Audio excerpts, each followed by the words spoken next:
수강생 여러분 안녕하세요. 지난 시간은 개항과 외국은행의 진출에 대해 살펴보았습니다.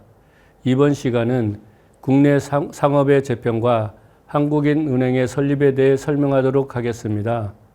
일본을 비롯한 서구 열강과 체결한 통상조약에서는 개항장에서 외국인의 거주와 상업활동을 허용하였습니다.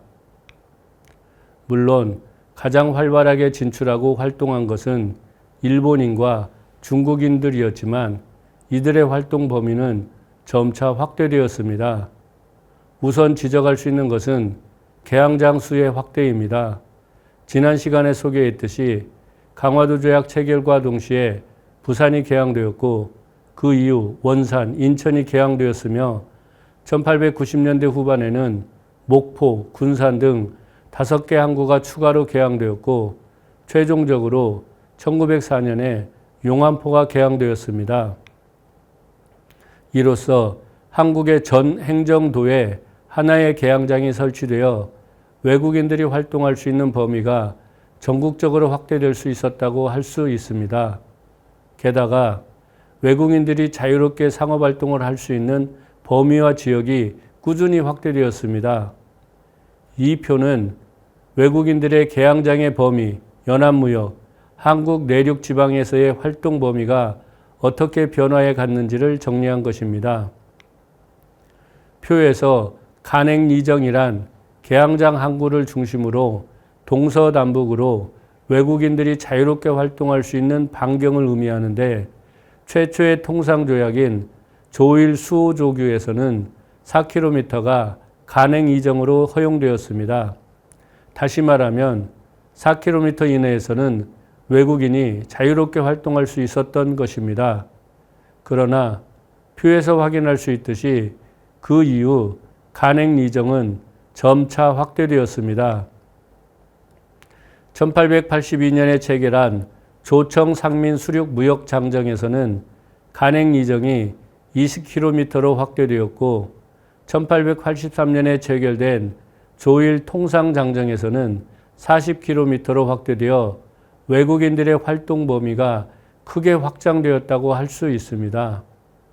이와 같이 간행리정이 확대되는 것과 함께 연합무역도 허용되는 방향으로 변해갔습니다.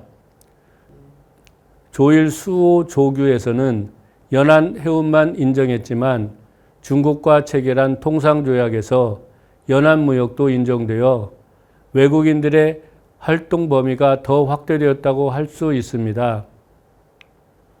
더욱이 1882년에 체결한 조청 통상조약에서는 서울시장이 개방되어 서울과 양화진의 점포를 개선할 수 있었습니다. 서울이 소비시장으로서 갖는 지위와 곧이어 인천이 개항됐다는 등을 고려할 때 서울시장이 개방된 것은 국내 상업에 상당한 충격을 미쳤던 사건이었습니다. 게다가 1883년에 체결한 조영수 통상조약 제4조 6항에서는 영국인이 영국 영사가 발급하고 조선의 지방당국이 서명 또는 날인한 여권을 소지했다면 전국의 모든 지역에서 물건을 수송하고 판매할 것이 허용되었습니다. 이에 근거하여 일본인과 중국인은 1880년대 후반부터 내지 통상을 본격적으로 전개하기 시작하였으며 1888년에는 일본 상인이 조선인의 범선을 이용하여 개항되지 않은 내지를 항행할 수 있는 특권을 획득함에 따라 일본인들의 활동 범위는 더욱 확대되었습니다. 그렇다고 국내 상업이 일거에 해체된 것은 아니었는데 크게 두 가지 이유가 중요하였습니다. 첫째, 무엇보다도 중요한 것은 외국 상인들의 국내 유통망에 대한 정보가 부족하였다는 점입니다. 외국 상인의 상업적 기반은 대외무역, 즉 자유로운 상업활동이 허용된 개항장을 기반으로 상품을 수입하고 수출하는 것이었습니다. 물론 이러한 활동을 안정적으로 운영하기 위해서는 수입된 상품을 한국 내에서 판매하고 수출할 물자를 한국 내에서 수집해야 할 것입니다. 이 그래프는 개항기 수출입 무역을 정리한 것인데 개항기 대부분의 시기에 수입이 수출보다 컸다는 것을 알 수 있습니다. 이 차이가 가장 큰 해는 1886년으로 수입이 수출보다 4.9배나 많았으며 이것을 전체적으로 보면 1876년에서 1909년까지의 수출에 대한 수입의 배율은 2.3배였습니다. 따라서 일본 상인과 중국 상인들의 가장 큰 관심은 이렇게 수입한 상품을 한국 내 시장에 판매하는 것인데 그들의 한국 내 판매망이 형성된 것이 아니기 때문에 개항 이전부터 운영된 한국인의 국내 유통망을 이용할 수밖에 없었던 것입니다. 이 표는 시기별 개항장 객주 수의 변화를 정리한 것입니다.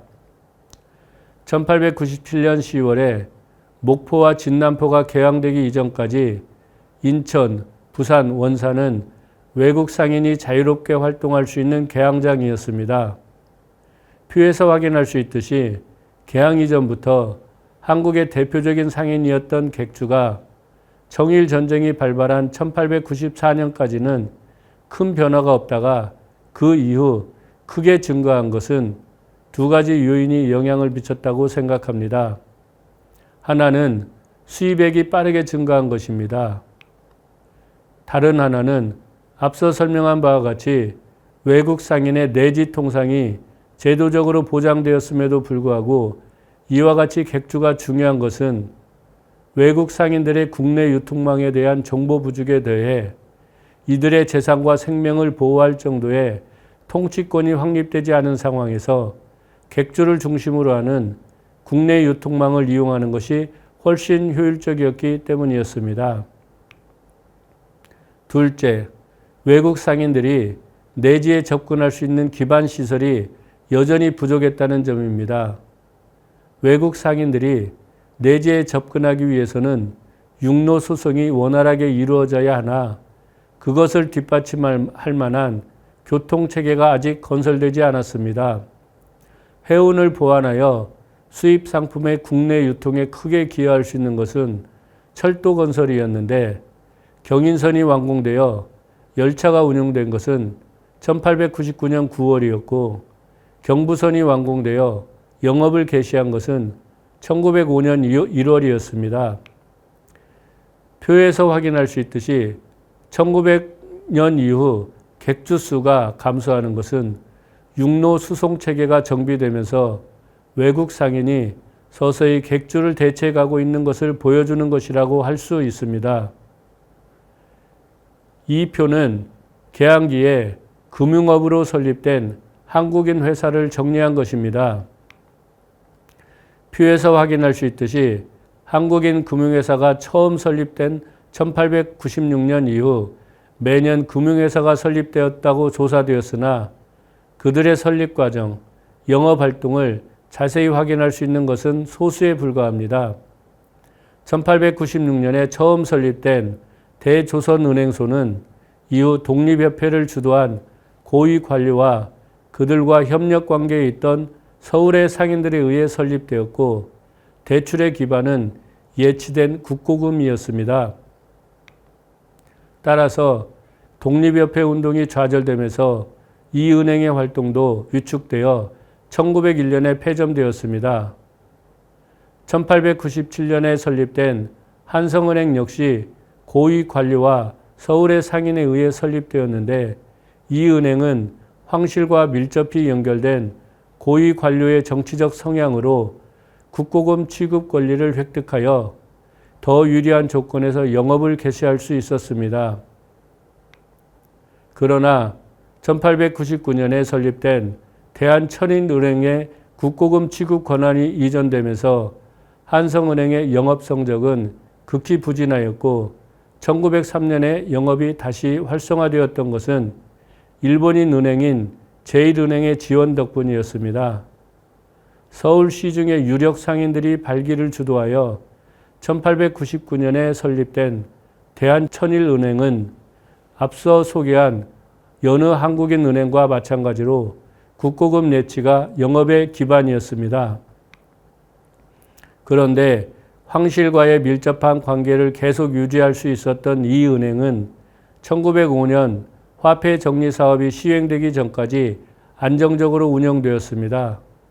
이와 같이 한국인 은행은 사회의 예금 기반이 취약한 속에서 국고금 내치가 주요 예금원이 되어 단기 대부 활동으로 수익을 창출해야 하는 열악한 상황에서 영업을 운영해 왔던 것입니다. 이번 시간은 국내 상업의 재편과 한국인 은행의 설립에 대해 설명하였습니다. 다음 시간은 은본위 화폐 제도의 채택에 대해 살펴보도록 하겠습니다.